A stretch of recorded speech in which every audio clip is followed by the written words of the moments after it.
ਦੋਸਤੋ मैं ਤੁਹਾਡਾ ਪ੍ਰੋਫਿਟ ਫਰੋਮ ਇਟ ਫੈਮਿਲੀ ਕੰਨਿਓ ਬਹੁਤ-ਬਹੁਤ ਸਵਾਗਤ ਕਰਦਾ ਹਾਂ। ਇਸ ਕੁਆਟਰ 2 ਰਿਜ਼ਲਟਸ ਜਾਂ ਹਾਫ ਈਅਰ ਰਿਜ਼ਲਟਸ ਦੀ ਇਸ ਕੜੀ ਦੇ ਵਿੱਚ ਮੈਂ ਅੱਗੇ ਦੀ ਗੱਲ ਆਪਣੀ ਹਿੰਦੀ ਦੇ ਵਿੱਚ ਰੱਖਣਾ ਚਾਹਾਂਗਾ। मैं अरुण कुमार पंजाब से बिलोंग करता हूँ, शहर खन्ना से, जो कि एशिया का एक बिगेस्ट क्रेन मार्केट है। हम 3 ब्रदर एसेंशियल कमोडिटी बिजनेस के अंदर इन्वॉल्व हैं, जो कि शॉप्स को बी टू बी बिजनेस की कैटेगरी में पल्सेस और राइस का सप्लाई करते हैं।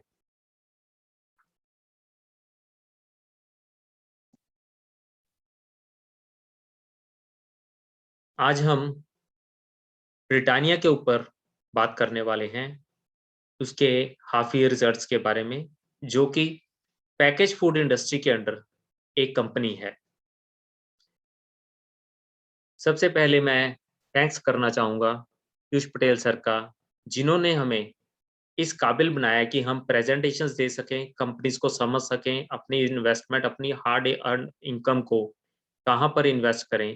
इस सब के लिए मैं सर का बहुत-बहुत धन्यवाद करना चाहूँगा और एक 2 लाइन्स कहना चाहूँगा कि एक टीचर ने हमारी लाइफ के ब्लैक बोर्ड के ऊपर जो लिख दिया, वो कभी भी मिट नहीं सकता। और पीयूष सर को और चिंतन सर को सोनू सूद जी की तरफ से इंटरनेशनल फेम अवार्ड 2021 अभी रिसेंटली मिला है, जिसके लिए प्रॉफिट फ्रॉम इट फैमिली का बहुत-बहुत धन्यवाद सोनू सूद जी से जो हमें ये अवार्ड मिला। अगर पैकेज फूड इंडस्ट्री की बात करें, तो इसके अंदर वेरियस सेगमेंट्स हैं, जैसे डेयरी प्रोडक्ट्स हैं, इसके अंदर बिस्किट्स, केक्स और रस्क के डिविजन्स आ जाते हैं। इनफैक्ट्स फूड्स की अगर बात करें, तो नेस्ले जैसी कंपनी के अंदर जो वेरियस प्रोडक्ट्स है वैरायटी की, वो आ जाती है। घी में जो कंपनी है, हेटसन कंपनी है, उसके प्रोडक्ट्स आ जाते हैं। राइस के अंदर दावत और केआरबीएल खुशीराम बिहारी लाल कंपनी आ जाती है। नॉन वेज पैकेट फूड्स के अंदर वेंकी का फूड डिवीजन आ जाता है। मैक्रोनी चिप्स और पास्ता की बात करें तो पेम्बिनो कंपनी आ जाती है। मतलब अगर हम नटशेल में देखें, तो इस पैकेज फूड इंडस्ट्री के अंदर बहुत ही वैरायटी के अलग-अलग डिविजन्स हैं, जिनमें से हम आज डेयरी प्रोडक्ट्स डिविजन्स के अंदर जो हमारी कंपनी ब्रिटानिया आती है, उसके ऊपर बात करेंगे। पैकेज फूड इंडस्ट्री की अगर इंडियन कॉन्टेक्स्ट में अगर बात करें, तो वो 20% सीएजीआर के हिसाब से ऑर्गेनिक फूड मार्केट ग्रो कर रही है, और जो कि इंडिया ब्रांड इक्विटी फाउंडेशन अपनी रिसर्च में कह रहा है। गवर्नमेंट ऑफ इंडिया की तरफ से भी 100% फॉरेन डायरेक्ट इन्वेस्टमेंट इसमें है। मार्केटिंग ऑफ फूड प्रोडक्ट्स और various incentives at central level और स्टेट गवर्नमेंट लेवल दोनों की तरफ से इसके इंफ्रास्ट्रक्चर के डेवलपमेंट के लिए प्रोवाइड किए जा रहे हैं। जबकि केपीएमजी कह रहा है कि इंडिया का फूड प्रोसेस मार्केट 2025 तक 47,000 करोड़ की 47,000 करोड़ की बिजनेस वैल्यू को अचीव कर लेगा, जो कि हमें आने वाले समय में जैसे जैसे लोगों की डिस्पोजेबल इनकम और इनकम का लेवल बढ़ता जा रहा है, और ये बात दूर नहीं कि हमें ये बातें देखने को मिलेंगी। ग्लोबल अगर ट्रेंड देखें पैकेज फूड मार्केट का, उसकी ग्रोथ 4.5% के सीएजीआर से बढ़ रही है, जो कि एक ग्लोबल ट्रेंड है, और हमें ये ऑब्वियसली इस चार्ट से, इस ग्राफ से दिख रहा है। हम अपनी कंपनी अगर ब्रिटानिया की बात करें, तो कंपनी 1892 में 295 रुपए से कलकत्ता के एक छोटे से टाउन से शुरू हुई। उसके बाद में इसके प्रमोटर्स काफ़ी बदलते गए, जो कि एक अलग स्टोरी है। आज हम कंपनी के सिर्फ सेल्स और कंपनी की आज ग्रोथ हिस्ट्री के बारे में बात करेंगे। जो हमारा टोटल पैकेज फूड इंडस्ट्री है, वो 57 कंपनीज को मिलकर बना है, जिसकी की टोटल मार्केट कैप 3,85,000 करोड़ है। और ये टोटल पूरा का पूरा food segment, food package food industry 72,000 crore का रेवेन्यू जनरेट करता है। इस मार्केट कैप में 3,70,000 करोड़ में से अप्रोक्सीमेट 3 लाख करोड़ का market cap top 3 to 4 companies के पास है, जिसमें से नेस्ले, ब्रिटानिया, हेडसन, गोदरेज आदि ये कंपनी आती हैं। नेस्ले 50% का मार्केट शेयर लेकर बैठा है, ब्रिटानिया के पास 24% का मार्केट शेयर है, हेडसन के पास 8%, गोदरेज के पास 5% और अदर कंपनीज। तो इससे हमें क्लियर होता है कि ये कुछ कंपनीज हैं जो कि बहुत बड़ा मार्केट का चंक लेकर अपने पास बैठी हैं। सेल्स पैटर्न के हिसाब से भी देखें, पूरे पूरे 57 कंपनीज का एक सेल सिनेरियो है 72,000 करोड़ रुपए का, जिसमें से अप्रोक्सीमेट 58 से 60,000 करोड़ रुपए की सेल यही ऊपर की 7-8 कंपनीज कर रही हैं, जिसमें से नेस्ले 13,000 करोड़ की सेल कर रही है, ब्रिटानिया 12,000 करोड़ की, गोदरेज 9-10,000 करोड़ की, हेडसन 5,000 करोड़ की और दावत 4,000 करोड़ की। और अगर इन सब का सम करें तो ये अप्रोक्सीमेट 58 से 60,000 करोड़ रुपए की फिगर बन जाती है। तो इससे हमें क्लियर होता है कि हम जिस कंपनी की बात करने लगे हैं वो टॉप कंपनीज के अंदर one of the top companies है। तो आगे हम बात करते हैं, जो कंपनीज इस सेक्टर में लिस्टेड नहीं है डायरेक्टली अपनी फूड डिवीजन के साथ, जिनमें से आईटीसी, एचयूएल, टाटा कंज्यूमर और बीकाजी कुछ ऐसी कंपनीज हैं जो कि अपने फूड डिवीजन के साथ डायरेक्टली पैकेज फूड इंडस्ट्री में लिस्टेड नहीं है। आईटीसी खुद फूड डिवीजन में 14,000 करोड़ का बिजनेस कर रही है, एचयूएल 13,000 करोड़ का बिजनेस कर रही है, टाटा कंज्यूमर 10,000 करोड़ का और बीकाजी 1,000 करोड़ का। लेकिन जब भी कभी ये कंपनीज अपने फूड सेगमेंट के साथ इस सेक्टर में लिस्टेड होती हैं, तो हमें भी इसके ऊपर एक ध्यान देने योग्य बात होगी। इस सबसे ऊपर के डिस्कशन से निकल के आ रहा है कि हमें ब्रिटानिया, जो हम आज कंपनी डिस्कस कर रहे हैं, one of the large companies के अंदर आती है। अकेले अगर हम ब्रिटानिया की बात करें तो 1992 से लेकर आज तक पिछले 29 सालों में कंपनी ने अपनी सेल में 30 टाइम्स का ग्रोथ जंप किया है। 400 करोड़ की सेल से आज कंपनी 12,000-13,000 करोड़ के आसपास चल रही है, जो कि 13% सीएजीआर की ग्रोथ है। अपने आप में एक बहुत बड़ा हेल्दी साइन है। प्रॉफिट की ग्रोथ के हिसाब से बात करें तो कंपनी की प्रॉफिट ग्रोथ 185 गुना हुई है, जबकि सेल के हिसाब से वो कम था, प्रॉफिट के हिसाब से कंपनी का प्रॉफिट 185 टाइम्स बढ़ गया है, जो कि 20% सीएजीआर के हिसाब से पिछले 29 सालों में हुआ है। 10 करोड़ का प्रॉफिट आज 1850 करोड़ रुपए के प्रॉफिट के आसपास चल रहा है। जो प्रॉफिट अर्न करने के बाद कंपनी कुछ पैसा रिटेन करती है अपने पास, वो उसका रिजर्व कहलाता है। तो रिजर्व में कंपनी 100 गुना रिजर्व अपने पास आज की डेट में मेंटेन करके चल रही है, जो कि 1992 में सिर्फ 36 करोड़ था। आज वो ही रिजर्व 3600 करोड़ रुपए के आसपास है। इस सब से ये क्लियर तो हो गया कंपनी एक अच्छी कंपनी है, सब कुछ ठीक है। लेकिन अब कुछ क्वालिटी पैरामीटर्स हैं जिसके ऊपर हम कंपनी को चेक करेंगे कि ये अपने पीयर्स के साथ, जो कि इसके साथ के कंपटीटर्स हैं, जो हमने 5-6 कंपनीज देखी, उन सब के हिसाब से कंपनी खुद को कहाँ स्टैंड करती है कि ये कंपनी इन्वेस्ट करने लायक है कि नहीं है। तो कुछ क्वालिटी पैरामीटर्स अब हम आगे बात करेंगे। तो जिसमें सबसे पहले है नेट प्रॉफिट मार्जिन। इसका थोड़ा सा मतलब क्या है कि कंपनी अगर कोई प्रोडक्ट बेच रही है 100 रुपए का कुछ, तो कंपनी उसमें से 15% का रेवेन्यू जनरेट कर रही है, जो कि ब्रिटानिया कंपनी है। जबकि बाकी कंपनीज की एवरेज, नेस्ले, ब्रिटानिया और केआरबीएल को छोड़कर बाकी कंपनीज की एवरेज काफी कम है। तो एक हेल्दी साइन है ब्रिटानिया के लिए कि वो 15% का प्रॉफिट जनरेट कर रही है। सेकंड क्वालिटी पैरामीटर है इंटरेस्ट कवरेज रेशो। ये एक पैरामीटर है जिसमें कि हम चेक करते हैं कि कंपनी ने अगर कोई उधारी ली हुई है, अपने बोरिंग्स ली हुई हैं, तो कंपनी उसको पे करने का कितने गुना कैपेसिटी रखती है। तो ब्रिटानिया के पास 23 से 24 गुना कैपेसिटी है, उस इंटरेस्ट को पे करने की कैपेसिटी है, जो कि अपने आप में एक बहुत बड़ा हेल्दी साइन है। केआरबीएल इससे ऊपर है, वो उसके लिए भी एक हेल्दी साइन है। ये दोनों कंपनीज ऊपर की टॉप 2 रेशियोज में आती हैं इस सेगमेंट में, इंटरेस्ट कवरेज रेशियो में। Return on paid up equity की बात करें, मींस इसका मतलब क्या है कि प्रमोटर्स ने जब इस कंपनी में पैसा इन्वेस्ट किया आज ये कंपनी उस पैसे के कितने गुना पैसा बनाकर दे रही है। तो ये ब्रिटानिया कंपनी प्रमोटर्स के पैसे का 76 गुना रिटर्न बनाकर दे रही है, जबकि बाकी कंपनीज उससे बहुत ज्यादा नीचे चल रही हैं। ये ब्रिटानिया के लिए एक बहुत बड़ा हेल्दी साइन है।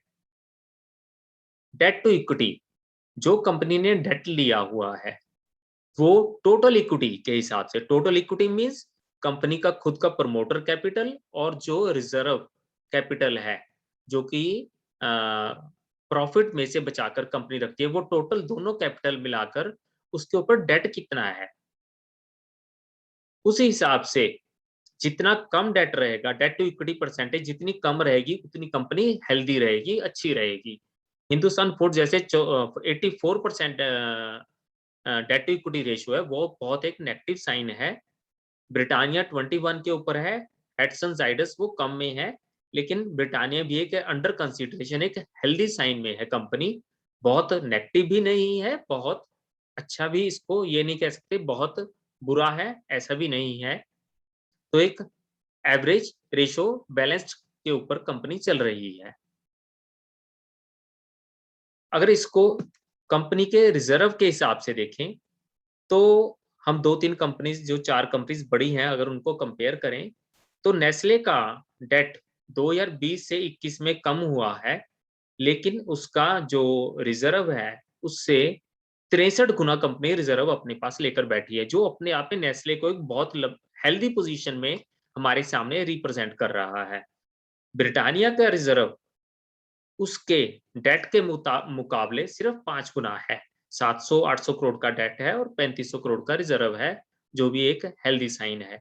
हेटसन ने डेट अपना 2020 से 21 में एकदम से बढ़ा लिया, 0 करोड़ से 173 करोड़ कर लिया, अप्रोक्सीमेट 200 करोड़ कर लिया, और आज उसका रिजर्व उसके पास 1000 करोड़ है, जो कि एक नेगेटिव इम्पैक्ट है कि कंपनी ने डेट अपना एकदम से बढ़ा लिया।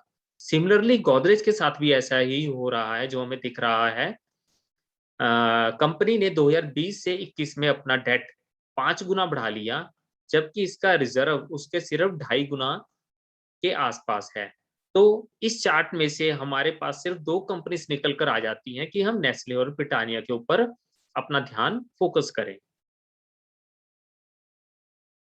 इन सब चीजों के बावजूद, जो कि हमने कंपनीज की क्वालिटी पैरामीटर चेक कर लिए, सब कुछ देखा, तो हमारे पास दो कंपनीज निकल के आ रही हैं। आज हम जिस कंपनी की बात कर रहे हैं ब्रिटानिया के ऊपर, तो ऐसे कौन से रीजंस हैं जो कंपनी के प्रॉफिट्स के ऊपर बहुत ज्यादा इम्पैक्ट डालते हैं? वो है उस कंपनी के एक्सपेंसेस। वो किस किस रेशियोज में, किस किस किस फॉर्म में हमारे आगे आते हैं, वो हम आने वाली स्लाइड्स में देखेंगे।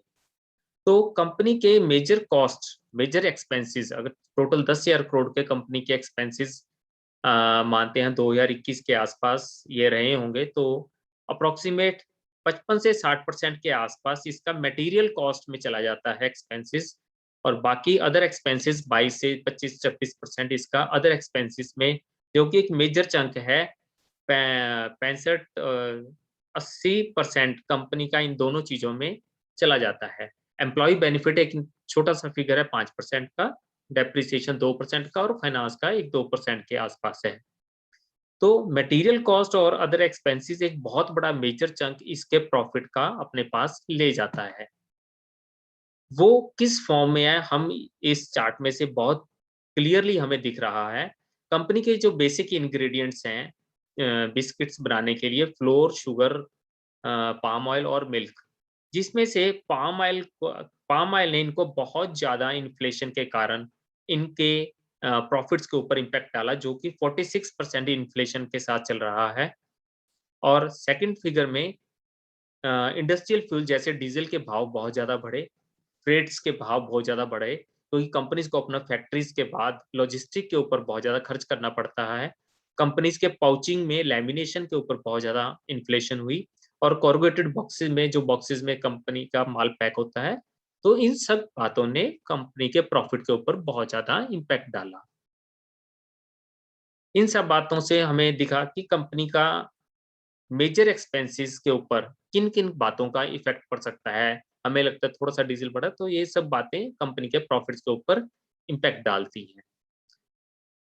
और अगर हम इस कंपनी में इन्वेस्ट करने की बात करें, तो हमारे साथ कौन से वो लोग आज खड़े हैं इस कंपनी में, जो कि पैसा इन्वेस्ट किए हुए हैं ऑलरेडी, तो हम थोड़ा-सा उसके ऊपर अ अपनी निगाह डालेंगे कि वो कौन-कौन से लोग हैं। सबसे पहले तो प्रमोटर्स के पास टोटल सितंबर 21 का ये शेयर होल्डिंग पैटर्न है। प्रमोटर्स के पास टोटल कंपनी का 50% स्टेक तो प्रमोटर्स के पास है। फॉरेन पोर्टफोलियो इन्वेस्टर्स के पास 18% का स्टेक है। इंडिविजुअल्स जिन्होंने 2 लाख से कम रुपए इन्वेस्ट किए हुए हैं इस कंपनी में, वो 13% का स्टेक लेकर बैठे हैं। इंश्योरेंस कंपनीज 7% का stake, any others non specified 6% और म्यूचुअल फंड्स 7%। एक मोर ईगल आई व्यू से अगर बात करें तो फॉरेन पोर्टफोलियो इन्वेस्टर्स और म्यूचुअल फंड्स मिलाकर अप्रोक्सीमेट 21% का स्टेक लेकर वो बैठे हैं लोग, और 50% प्रमोटर्स के पास है, जो कि 70% का एक स्टेक बन जाता है, जो कि बड़े एक अच्छे खिलाड़ियों के हाथ में है। फ्यूचर ट्रेंड की अगर बात करें, कंपनी आने वाले समय में कहाँ तक जा सकती है? प्रीवियस ट्रेंड अगर देखें हम, तो कंपनी ने 29 सालों में, 15 सालों में, 5 सालों में, 10 सालों में, जो ये फिगर्स नीचे दिख रही हैं, उस हिसाब से 12, 13, 10, 7 के हिसाब से ग्रो किया, और प्रॉफिट 20, 18, 30 और 18 के हिसाब से ग्रो किया।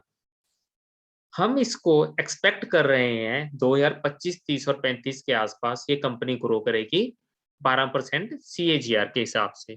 तो उस हिसाब से हम आने वाले समय में कंपनी की सेल्स 2035 में 2025 में 15,000 करोड़ की सेल मान रहे हैं, और प्रॉफिट 2200 करोड़ का, और ईपीएस अर्निंग पर शेयर 85 रुपए का हम मान रहे हैं। ज उसी हिसाब से 2030 में कंपनी 35,000 करोड़ की सेल करेगी, प्रॉफिट 5,000 का और ईपीएस 136 रुपए का। सिमिलर उस पैटर्न में कंपनी 35 में हम मान रहे हैं 62,000 करोड़ की सेल के आसपास पहुंच जाएगी, और 8600 रुपए का प्रॉफिट और 378 रुपए का हमें ईपीएस वहां तक कंपनी जनरेट कर कर देगी। ये हमारे एक अनुमानित फिगर है कि कंपनी वहां तक पहुंच सकती है। इस सब के बावजूद आज कंपनी क्या कर रही है, वो तो हमारी एक्सपेक्टेशंस हैं, लेकिन करंट प्रेजेंट सिचुएशंस में ये क्या चल रहा है। 2020-21 की बात करें तो उसके 9th मंथ के रिजल्ट्स के अकॉर्डिंगली कंपनी ने अपनी सेल्स में 2% का लॉस किया, और उसके प्रॉफिट में 17% का लॉस हुआ।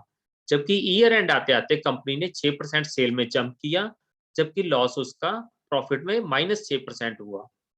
लेकिन ये बात क्वार्टर 1 आते-आते बहुत ज़्यादा बदल गई। कंपनी ने सेल में जंप किया 1% का, जबकि उसका प्रॉफिट टूट गया 29%। सिमिलरली यही बात हाफ ईयर रिजल्ट में भी हुई, जिसमें कंपनी का सेल फिगर तो बढ़ गया 2%, जबकि उसका प्रॉफिट 25 से 26% टूट गया। उसका इम्पैक्ट क्यों हुआ, वो हमने ऊपर वाली स्लाइड्स में देखा कि किस रीजंस के कारण ये कंपनी का प्रॉफिट में नेगेटिव इम्पैक्ट आया। लेकिन इस सब के बावजूद भी कंपनी में एक हेल्दी साइन है कि बिस्किट सेगमेंट में कंपनी अपने पीयर्स इन्वेस्टर्स के अगेंस्ट 2015-16 से ही बहुत ज़्यादा एक बढ़त बनाई हुई है, जो हमें इस चार्ट से क्लियर है, जो कि ये हरी लाइन दिख रही है। कंपनी अपने पीयर इन्वेस्टर से बिस्किट सेगमेंट्स में बहुत ज़्यादा आगे चल रही है, क्योंकि इसका एक प्रीमियम सेगमेंट है, और कंपनी अपने आप को उसमें एक बहुत अच्छी तरह से अच्छी पोजीशन पर प्लेस करती जा रही है। फंडामेंटल्स के हिसाब से अगर शेयर का प्राइस माने कहाँ तक पहुंच सकता है, एक एक्सपेक्टेड फिगर 2025 में हम कंपनी को मानते हैं कि ये 4,000 रुपए के आसपास पहुंच सकता है, और 2030 में 6200 रुपए के आसपास, और 2035 में 17,000 रुपए के आसपास ये हमारा शेयर फिगर पहुंच सकता है। इस टेक्निकल चार्ट से हमें काफ़ी बातें क्लियर होती हैं कि कंपनी ने कितना ग्रोथ किया और इसमें कितनी पोटेंशियल है। जनवरी 95 में कंपनी का प्राइस था 20 रुपए, और आज अक्टूबर 2021 में कंपनी 3700 रुपए के ऊपर ट्रेड कर रही है, क्योंकि पिछले 26 सालों में 185 गुना इसका प्राइस बढ़ चुका है। किसी व्यक्ति ने अगर उस वक्त 1 लाख रुपए इन्वेस्ट किए होते 1995 में, तो आज वही फिगर 1,80,000 करोड़ रुपए बन जाती, जो कि कंपनी की पोटेंशियल शो करता है कि इसमें कितना वेल्थ जनरेट करके दिया है अपने प्रमोटर्स को भी और अपने इन्वेस्टर्स को भी। आज कंपनी ट्रेड कर रही है 3,000 रुपए के, 4,000 रुपए के आसपास। तो ये एक सिस्टमैटिक इन्वेस्टमेंट प्लान की रेंज है, जहाँ की हम धीरे-धीरे अपनी इन्वेस्टमेंट यहाँ पर लगा सकते हैं। लेकिन अगर किसी को एक मेजर चंक, बहुत हैवी अमाउंट यहाँ पर इन्वेस्ट करनी है, तो हमें 3,000 रुपए के आसपास इसको आने की रेंज देखनी चाहिए। शॉर्ट टर्म टारगेट 4,800 रुपए के आसपास के लिए। इन सब बातों के एक कंक्लूजन के तौर पर अगर एक नटशेल कंक्लूजन निकालें, तो हम 2 से 3% ब्रिटानिया या नेस्ले, इन दोनों कंपनीज की इक्विटी वेटेज के हिसाब से हम अपने पोर्टफोलियो में इन कंपनीज को रख सकते हैं। एज ए डिस्क्लेमर, मैं एक बात कहना चाहूंगा, जो हमारी ये स्टडी यहाँ पर की हुई है प्रेजेंटेशन के तौर पर, ये एक सिर्फ स्टडी पर्पस है। किसी को कोई इन्वेस्टमेंट गाइडेंस के लिए हम ये चीज रिकमेंड नहीं करते हैं। तो दोस्तों, मैं अपनी बात यहीं पर समाप्त करना चाहूंगा और आपका बहुत बहुत धन्यवाद। और आने वाला समय आपके लिए एक हेल्दी और वेल्दी फ्यूचर लेकर आए, मैं इसी शुभेच्छा से आपसे विदा लेता हूँ। बहुत बहुत धन्यवाद। Thank you.